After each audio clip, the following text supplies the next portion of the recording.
안녕하세요. 자, 올해도 어김없이 한전에서 고졸 채용형 채용 공고가 떴습니다. 자, 요 관련돼서 저희가 모집 요강을 한번 설명을 드리려고 하는데요. 우선은 이제 2019년이죠. 예, 2018년도 이후에 이제 또 2019년도에는 뭐가 바뀌었는지 간략하게 저희가 설명을 드리도록 하겠습니다. 요 설명을 하고 있는 저는 임정빈이라고 하고요. 예, 실제 이제 요 한국전력공사와 관련돼 있는 이제 면접이라든가 아니면은 이제 전공 관련돼 있는 이제 수업들을 좀 진행을 하고 있습니다. 자, 같이 보도록 하죠. 자, 2019년도 예, 한국전력공사 전형 일정이 나왔습니다. 이제 홈페이지에서 다운을 받으시면 이런 것들을 하나 다운을 받을 수가 있어요. 이 PDF 파일로 나오는데 그 중에서 저희는 우리 이제 학부모님들 아니면 학생들이 쉽게 봐야 되는 부분들 그것만 맥을 딱딱딱 찝어 드리려고 예, 제가 이렇게 좀 중요한 부분만 캡처해 가지고 가지고 왔습니다. 그래서 전체 내용을 다운 받으실 분들은 한국전력공사 채용공고 예, 다운 받으셔서 이렇게 저처럼 들고 있으면 됩니다. 자, 우선은 전형 일정을 보는데요. 자, 우리 학생들이 먼저 해야 될 게 뭐냐면 채용 공고가 떴을 때 원서 접수를 해야 됩니다. 그래서 원서 접수를 못하면 예, 이제 1차 원서 접수서부터 하셔야 되는데 그걸 못하면 문제가 되니까 그 기간을 한번 볼게요. 자, 여기 보시면 이렇게 기간이 나와 있죠. 자, 7월 9일서부터 7월 16일까지 예, 뭐를 하셔야 돼요? 원서 접수를 하셔야 되는데 당연히 이때는 뭐가 들어가야 됩니까? 자소서가 들어가야 돼요. 그래서 자소서를 열심히 준비하셨던 분들은 좀 쉽게 작성을 하실 거고 아닌 분들은 좀 밤새도록 자소서 이제 어떻게 써야 될까 이런 것들 고민을 좀 많이 하셔야 됩니다. 자, 그래서 여기에서 이제 합격을 하게 되면 23일 날 예, 발표가 납니다. 그리고 나서 또 뭐가 있습니까? 예. NCS가 있죠? 예, 여기 보면은 8월 3일 날 직무 능력 평가라고 해서 NCS라고 해요. 요거는 우리가 흔히 말하는 NCS.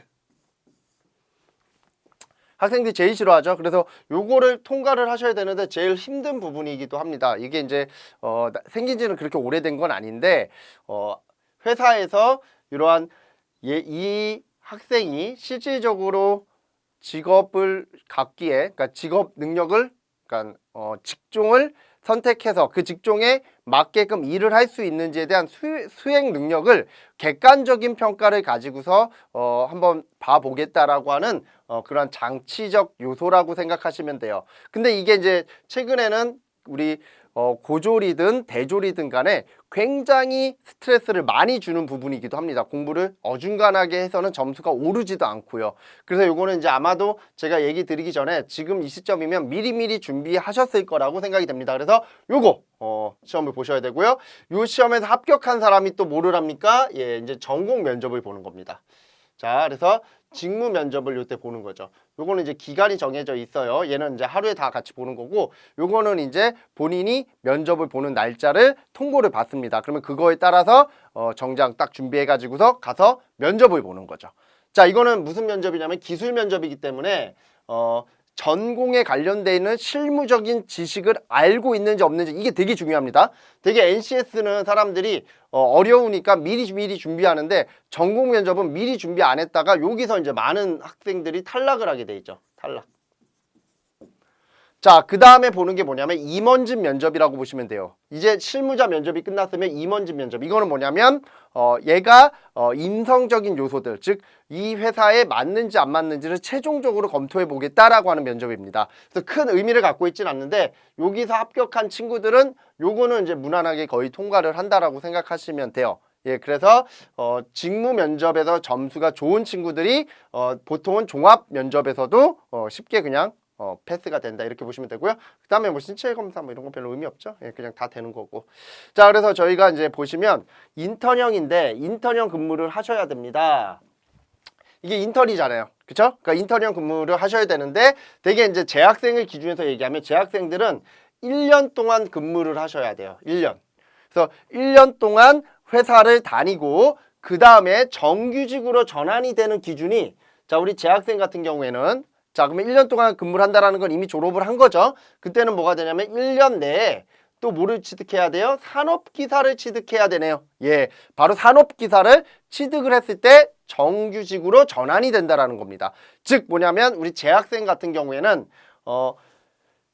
이 과정을 다 내가 통과했다 하더라도 마지막에 뭐를 하질 못하면 자격증 취득을 하질 못하면 뭐가 되는 겁니까? 바로 인턴에서 그냥 끝나버리는 겁니다. 그러면 그 시기 동안 또 뭐 하셔야 돼요? 공부 열심히 또 하셔야 돼요.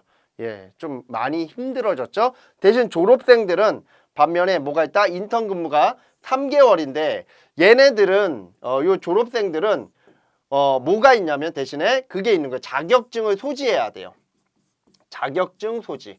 즉 산업기사를 가지고 있는 학생들만 응시를 할 수 있는 거고요. 우리 이제 재학생들은 산업기사가 없잖아요. 취득 조건이 되지 않기 때문에. 그러니까 1년 경력을 회사에서 주는 거고요. 그 1년 경력 이후에 1년 안에 필기 실기를 다 붙으셔야 돼요. 어때요? 조금 힘들죠? 그래서 어쩔 수 없습니다. 이게 이제 한전에서 이렇게 하겠다라고 하면 저희는 어쩔 수 없이 따라가야 되는 거고요. 그리고 한전은 뭐 어찌됐든 간에 공기업에서는 공룡 기업이죠. 그러다 보니까 가장 큰 기업이다 보니까 어떻습니까? 한전이 이렇게 가면 다른 데도 이렇게 분명히 따라가게 돼 있습니다. 그래서 앞으로는 이렇게 될 것이다 라는 거를 좀 미리 알고 계셔야 된다라는 거예요. 그래서 고등학생이라 하더라도 예전에는 기능사 자격증만으로도 됐지만 지금은 뭐다? 산업기사를 필요로 한다라는 겁니다. 즉 전문직에 맞는 그런 지위적인 요소들을 좀 필수적인 요소들을 좀 더 가중시켰다 이렇게 생각하시면 됩니다. 자, 다음으로 가볼까요?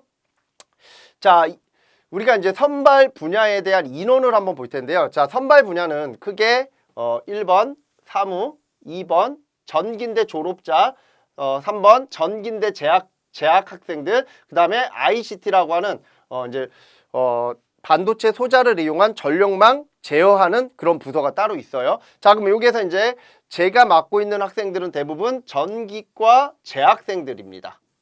그죠? 그럼 이 전기과 재학생들이 얼마만큼에 대한 인원을 뽑고 있는지 한번 볼게요. 자, 자 우선은 전국권을 볼게요. 전국권. 이게 이제 전국권하고 이렇게 지역권하고 이렇게 나눠진 게 뭐냐면요. 전국권은 내가 만약에 서울이다. 그러면 서울 전국권 지원해서 서울에서 내가 근무를 할 수 있는 여건을 만들어 주는 겁니다. 만약에 내가 뭐 서울 송파 쪽에 있다. 그러면 그 송파에서 가까운 지사로 발령이 나는 거죠. 즉 출퇴근이 가능한 거를 우린 전국권으로 보시면 되고요.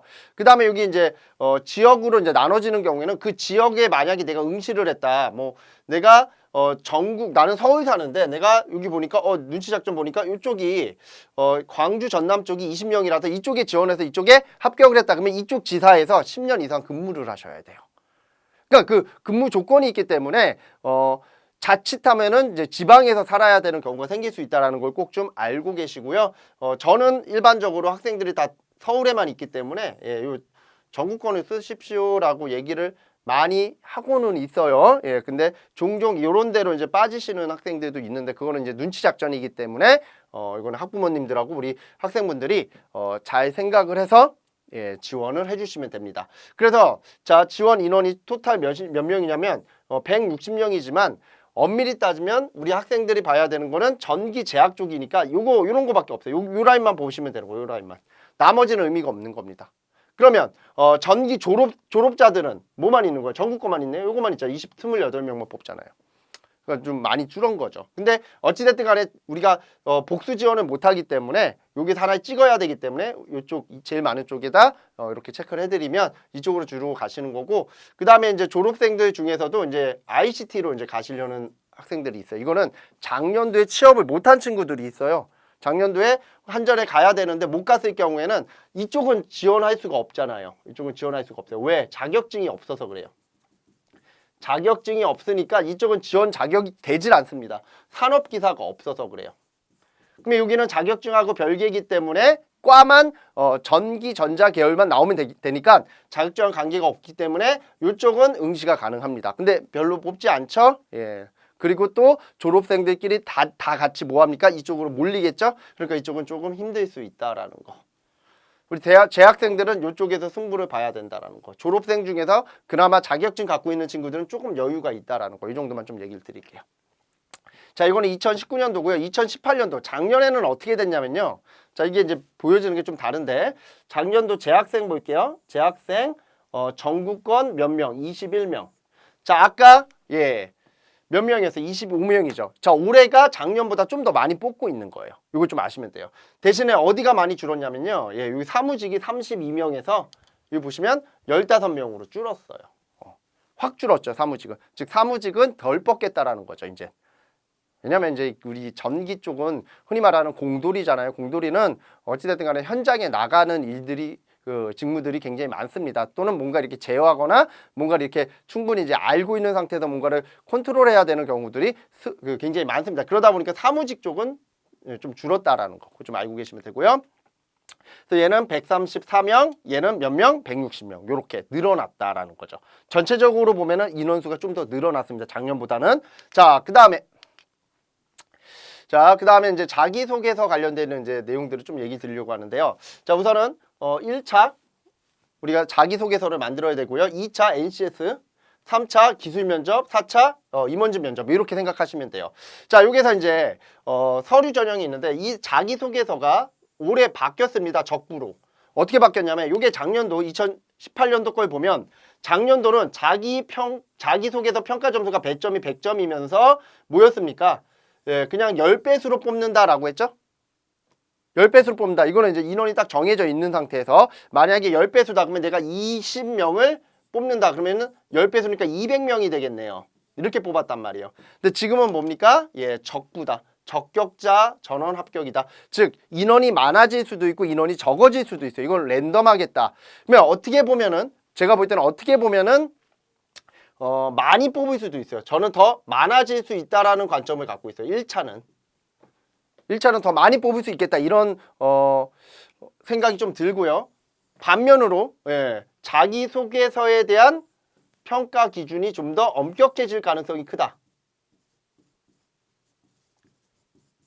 이걸 좀 아셔야 돼요. 그래서 자기소개서가 좀 더 작년보다도 더 뭐가 된다? 중요스럽게 좀 더 집중될 수 있는 조명받을 수 있는 집중 조명받을 수 있는 그런 부분으로 바뀌지 않았을까라는 생각이 좀 듭니다. 그래서 자기소개서 준비 좀 더 철저히 해주시는 게 좋을 것 같습니다. 제가 볼 때 요거만 바뀌고 나머지는 다 똑같아요. 자, 그 다음에 두 번째가 뭡니까? NCS죠? NCS는 배점이 100점입니다. 그래서 전기 재학생 같은 경우 2.5배 만약에 내가 20명을 뽑는다 2.5배면 50명을 여기에서 추려내겠다라는 거죠. 그러면 이건 적격자 전원 합격이니까 적격자가 만약에 100명이었다 그러면 100명 전원 합격, 뭐 1000명 전원 합격 뭐 이렇게 얘기하겠죠? 뭐 200명 전원 합격 이렇게 얘기할 수 있습니다. 그 중에서 50명을 추려버리는 거예요. 그러면 이 NCS가 굉장히 중요한데 NCS 점수는 이거는 뭐 지금 와가지고 하기에는 좀 힘들고 미리미리 해놨어야 되는 거고요. 그 다음에 이제 세 번째가 직무 면접인데 이거를 우리는 전공 면접 또는 기술 면접이라고 합니다. 전공 면접 또는 기술 면접. 그래서 요 면접 점수가 100점이고요. 여기 보면은 NCS가 따라와요. 50점으로. 근데 이거는 엄밀히 따지면 무시하셔도 상관없어요. 왜 그러냐면 요 NCS에서 합격한 친구들의 점수가 뭐 나는 100점 맞고 합격해서 이런 친구들 없어요. 대부분 80에서 대부분 합격자들이 73, 4점 요 사이에서 왔다 갔다 거려요. 그러니까 분별력이 거의 없다라고 생각하시면 되고요. 직무 면접은 무조건 면접 점수로 합격이 된다. 이렇게 생각하시면 돼요. 왜냐면 NCS 점수가 아까 얘기한 것처럼 기복이 심하지 않다라는 거예요. 이미 걸러냈기 때문에. 아시겠죠? 그래서 요 점수는 무시하셔도 되고 요 점수로 주로 보시면 됩니다. 그래서 얘도 1.5배수. 그러면 아까 20명이다 그러면 30명 뽑는 거예요. 됐죠? 20명 탈락, 여기 30명 뽑는 겁니다. 여기 몇 명 탈락된지 모르고요. 자, 그 다음에 마지막에 종합면접인데요. 이 종합면접은 일반적으로 자소서를 한 번 더 작성을 합니다. 좀 미래지향적인 내용들을 적게끔. 그래서 얘가 우리 한전에 맞는 인재형인지를 명확하게 가려내겠다라고 하는 게 이 종합면접인데 요건 일종의 임원진 면접이라고 보시면 되고요. 면접 점수는 얘도 100점인데요. 분야별 뭐 1배수니까 당연히 여기서 20명 뽑고 10명 떨어뜨리겠다라는 거죠. 요거는 앞에 있는 직무 면접을 내가 완벽하게 해놓은 친구다라고 하면 조금은 편하게 보실 수 있는 부분들이 돼요. 왜냐하면 직무 면접에 대한 적격성이 굉장히 중요합니다. 한전은. 근데 사람들이 그걸 잘 몰라요. NCS만 하면 NCS 의미 없어요. 이거 뭐 한전 들어가서 뭐 NCS 뭐 나중에 시험 볼 것 같습니까? 의미도 없어요. 이제 들어가기 위한 실질적인 이제 하나의 관문일 뿐이지 의미는 없고요. 한전 들어가서 제일 중요한 건 이 직무입니다. 직무에 관련되어 있는 면접을 누가 더 잘하고 그런 친구들이 실질적으로 최근에는 계속 뭐 한다? 한전에서 이제 뽑아서 가는 그런 경우가 있다라는 거죠. 같이 보시면 되고요. 자, 그래서 이렇게 진행이 되고 요거는 이제 2018년도인데 2018년도는 아까 얘기했듯이 자소서 관련돼 있는 요게 이제 10배수다. 아까는 적부였다. 요거 빼놓고 나머지는 모두 다 같습니다. 모두 다. 예, 그러면 제가 작년도에 합격한 친구를 기준으로 얘기를 하면 작년도에 합격한 친구는 NCS 점수가 그렇게 높진 않아요. 잘했던 친구는 아닌데 간신히 붙었습니다. 그리고 나서 직무 면접에서 요거는 이제 제가 가르쳤던 친구니까 직무 면접에서 대략 20문항 정도를 물어봅니다. 많이 물어볼 때 20문항이고 보통 10문항 정도 물어보고요. 물어보는 기준은 좀 달라요. 사람들마다. 예, 그래서 4명이 앉았다 그러면 4명한테 직역을 해서 몇 번 수험생 뭐 이런 식으로 직역을 해서 물어보는 경우가 있고요. 두 번째는 아시는 분 손 들어보세요 라고 해서 물어보는 친구도 있어요. 그러니까 결국에는 뭐다? 직무 면접을 내가 어떻게 준비하느냐가 나중에는 굉장히 큰 합격의 요소가 된다라는 걸 사람들이 잘 몰라요. 이것만 넘어가면 된다라고 하는데 거의 대부분 여기에서 다 끝나버려요. 여기가 실질적으로 뭐다? 학생들을 걸러내는 그러한 부분들을 하는 곳이다. 여기까지는 되게 힘들게 왔는데 사람들이 요걸 미리 준비 안 해가지고 여기서 탈락을 하면 되게 허탈합니다. 솔직히 말해서. 그리고 요걸 잘한 친구가 요 면접 점수도 상당히 우수할 수밖에 없습니다. 그건 당연한 거죠. 한전에 맞는 사람이 그 면접을 굉장히 잘 봤는데 그 인재상이 뭐 바뀝니까 갑자기? 예, 그래서 인재상과 관련돼 있는 요 종합 면접도 어떻게 된다? 충분히 좋은 점수가 나온다. 그래서 요게 이제 2018년도인데 2019년도하고 완벽하게 나머지는 같고 요것만 다르다라는 거. 그렇죠? 요것만 다르다. 자, 그래서 세부 사항을 보면 자, 우선 NCS는 간단하게 얘기 드리는 거예요. NCS는 의, 수, 문, 자, 기죠? 예, 그래서 의수문자기 잘 보셔야 되고 그 중에서 의수문이 굉장히 어렵다라고 하는 요소죠. 그래서 요거 5가지 보시면 되고요. 그 다음에 인성검사는 뭐 직업윤리 같은 거 이런 거 대인관계.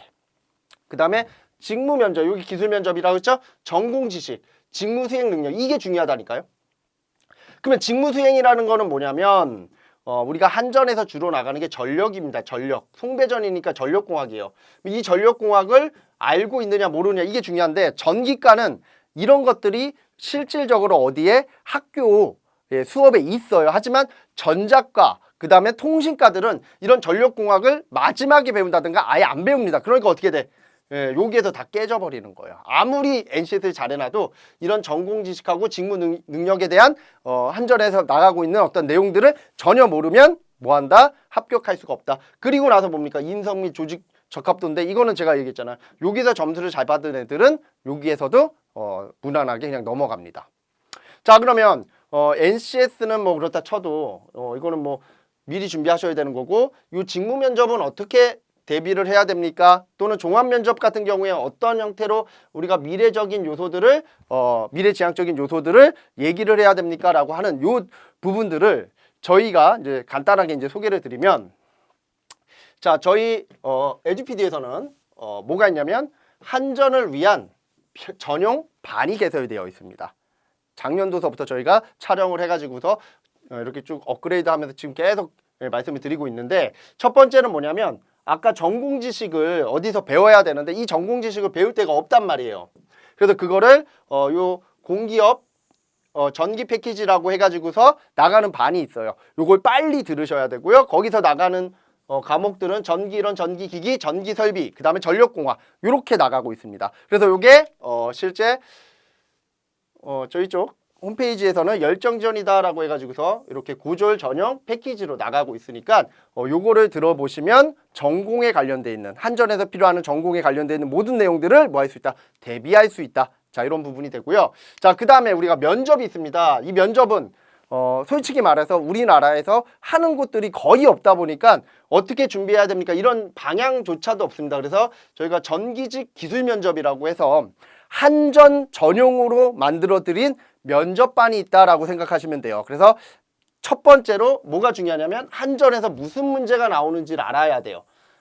그죠? 그래서 전국 면접에 대한 문제를 저희가 제공해드리고, 예. 그래서 한전에서 실제 물어보는 문제들이 있는데, 그게 4년제 대졸이 있고요, 고졸이 있어요. 그러면 우리는 뭘 봐야 돼요? 고졸을 봐야 되죠. 고졸에 관련되어 있는 게 들어가 있고요. 그 다음에 저희가 이제 강의를 해드리면서 뭐를 해드리냐면 키워드법으로 면접을 대응할 수 있게끔 제가 말씀을 드립니다. 뭐냐면 내가 누군가한테 말을 해야 되는데 그 말을 하고자 할 때 주요 키워드가 있고요. 그 키워드 배열을 잘하면 말을 조금 못하더라도 면접에서는 굉장히 좋은 점수를 받을 수 있어요. 그래서 키워드식 면접 대응법, 이걸 반드시 하셔야 됩니다. 이거는 이제 기술사 분들도 이렇게 키워드 형태로 면접을 대비하는 분들이 굉장히 많습니다. 그래서 우리 학생들도 그런 면접을 대비할 때는 키워드식 면접 대응법을 이용해서 면접을 대응하시면 된다. 그래서 이러한 기술 면접을 언제 들어야 됩니까? 지금서부터 들으시면 제일 좋습니다. 지금 듣고 나중에 NCS 붙고 나서 또 듣고 2번 듣는 게 제일 좋아요. 그래야 합격합니다. 자, 지금 NCS를 시험 보지 않았으니까 어때요? 아, 지금 뭐 합격된 게 아닌데 2차가 되지 않는데 어떻게 3차 준비를 합니까? 이렇게 생각을 하는데요. 지금서부터 이거를 시험시험 들어놓는 거예요. 이거나 아니면 이 앞에 있는 반들을, 이 앞에 제가 이거 있다고 그랬죠? 요거를 시험시험 듣고 있는 거예요. 그리고 나서 내가 2차 NCS를 합격을 해서 이거 축 합격 이렇게 왔단 말이에요. 그러면 그때서부터 요거를 준비하시면 되는데, 예, 그때 돼서 이걸 준비하려고 그러면 실질적으로 일주일 반이에요. 일주일 반. 열흘이에요, 열흘. 10일 동안에 이거를 준비한다라는 게 굉장히 힘들 겁니다. 그래서 지금 공고가 떴을 때 한 1주 내지는 2주 동안 요 면접에 관련된 거를 한번 들어놓고요. 그리고 나서 내가 NCS를 붙었다. 그러면 그때 돼서 한 번 더 들으면 2번 들으면 거의 완벽해집니다. 그래서 그러한 면접을 준비를 하시면 되고요. 그 면접반은 이렇게 저희 쪽에 나와 있어요. 그래서 전기직 기술 면접 이렇게 나와 있죠. 예, 그래서 공기업들에 관련돼 있는 면접을 저희가 진행하고 있다. 그래서 에듀피디 들어가셔서 이렇게 강좌를 한번 보시면 돼요. 최소한 문제가 뭐가 있다 정도는 강좌를 클릭하시면 나와요. 최소한. 그러니까 최소한 문제가 뭐다. 답은 솔직히 말해서 강좌를 들으셔야 답이 있겠지만은 최소한 문제가 뭐다 정도는 알고 가셔야 되겠죠. 그래서 미리미리 준비하시라는 차원에서 이렇게 좀 설명을 드리니까 한번 준비를 해보시면 될 것 같습니다. 자, 그래서 여기까지 제가 얘기를 드리고요. 자, 저희가 매년 한전이 나올 때마다 이런 얘기를 많이 드립니다. 왜 미리미리 준비하지, 이제 와서 지금 와서 NCS 준비하려고 그러고 왜 이제 와서 면접 준비하려고 그러냐, 이런 얘기를 많이 합니다. 그때 되면 몇백만 원을 줘도요, 예, 할 수가 없는 경우가 많아요. 학생들이 미리미리 준비를 하고 그러한 과정을 통해서 말하는 연습, 키워드 배열하는 것들, 이런 것들이 돼 있는 학생들이 실제 면접을 보는 거하고요, 미리 준비 하나도 안 해놓고서 이제 닥쳤으니까 이제 나 할 거야 라고 하는 친구들은요, 합격되는 정도가 확연히 차이가 납니다. 하늘과 땅 차이죠. 그렇게 준비하시면 안 돼요. 제가 볼 때는 미리미리 제가 지금 얘기 드릴 때 지금도 늦습니다. 하지만 지금이라도 시작을 하시면 내가 NCS를 정확하게 어느 정도 준비를 해왔다 그러면 NCS 합격하시고 그 다음에 전국 면접 합격할 수 있으니까요. 그렇게 준비를 한다라고 생각을 하시면 됩니다. 그래서 이번에 올해도 2019년도에도 한전에서 인원을 그나마 좀 많이 뽑으니까, 작년보다 많이 뽑으니까 조금 열심히 하셔서요, 좋은 결과 있기를 바라고요. 한전 직원이 돼가지고서 또 뵐 수 있으면 저도 감사한 마음으로 또 뵙도록 하겠습니다. 자, 여기까지 얘기 드리고요. 화이팅 하시고요. 예, 저희는 다음에 다른 내용으로 또 찾아뵙도록 하겠습니다. 예, 들어가십시오.